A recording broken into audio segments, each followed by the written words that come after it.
যুক্তরাষ্ট্র, ইসরায়েল আর ইরানে যুদ্ধের দামামা বাড়ছে। এর প্রভাব পড়েছে বাংলাদেশেও। স্থগিত করা হয়েছে মধ্যপ্রাচ্যের ফ্লাইট, আটকা পড়েছেন বিভিন্ন দেশের যাত্রীরা।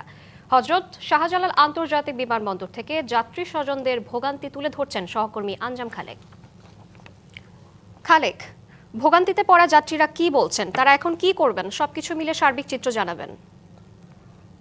জি, আপনি যেমনটি বলছিলেন, ইরানে ইসরায়েলের হামলার পরে কিন্তু মধ্যপ্রাচ্যের সব গন্তব্যে যে ফ্লাইট পরিচালনা সেগুলো কিন্তু বন্ধ রেখেছে বিমান বাংলাদেশ কর্তৃপক্ষ। এছাড়া কিন্তু অন্যান্য ফ্লাইট যেই বিমানগুলো রয়েছে সেগুলোও কিন্তু বন্ধ রয়েছে। আমরা সকাল থেকেই দেখছি যে এই বিমানবন্দরে কিন্তু বিভিন্ন গন্তব্যে যাওয়া, যে মধ্যপ্রাচ্যের গন্তব্যে যাওয়া যাত্রীরা এবং যাত্রীর স্বজনরা তারা কিন্তু অপেক্ষা করছেন। আপনাদের একটু দেখানোর চেষ্টা করছি, তারা অপেক্ষা করছেন এবং তারা কিন্তু বিভিন্নভাবে খোঁজ নিচ্ছেন। তবে বিমান কর্তৃপক্ষ কিন্তু তাদেরকে জানাচ্ছেন যে আসলে অনির্দিষ্টকালের জন্য এই বিমান বন্ধ রাখা হয়েছে, কারণ নিরাপত্তা ঝুঁকি দেখানো হচ্ছে।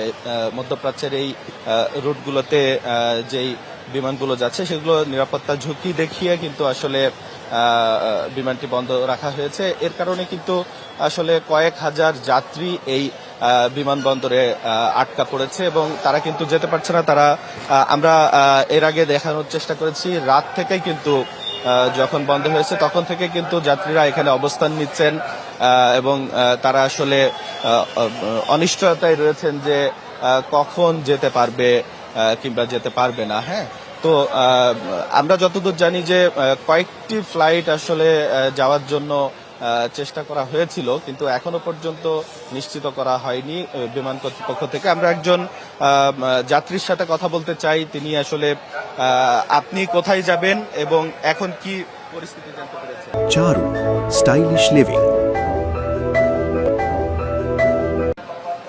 আমি সৌদি যাব, আমার একটা 20-এ ফ্লাইট। এখন পর্যন্ত দেখলাম যে একটু সমস্যা, অন্য অন্য আরব কান্ট্রি বাতিল হচ্ছে। তারপর সৌদির একটা চালু হয়েছে, 12টা 25 একটা ফ্লাইট চালু হয়েছে। এখন একটা 20-এ যেই ফ্লাইটটা, এটাও আশাবাদী আমি যেতে পারবেন বলে আশা করি। জি যেতে পারবো। শ্রাবন্তী যেমনটি শুনছিলেন যে উনি কিন্তু আশা করছেন যে দুপুর 12টা 20-এর ফ্লাইটে না যেতে পারলেও 1টা 20-এর একটি ফ্লাইটে কিন্তু তিনি যেতে পারবেন বলে আশাবাদী রয়েছেন। এবং কর্তৃপক্ষ কিন্তু এখনো পর্যন্ত যেই যাত্রীরা রয়েছেন, আমরা একটি বিজ্ঞপ্তির মাধ্যমে জানতে পেরেছি যে 800-র অধিক যাত্রীকে কিন্তু থাকার ব্যবস্থা করেছে গতকালই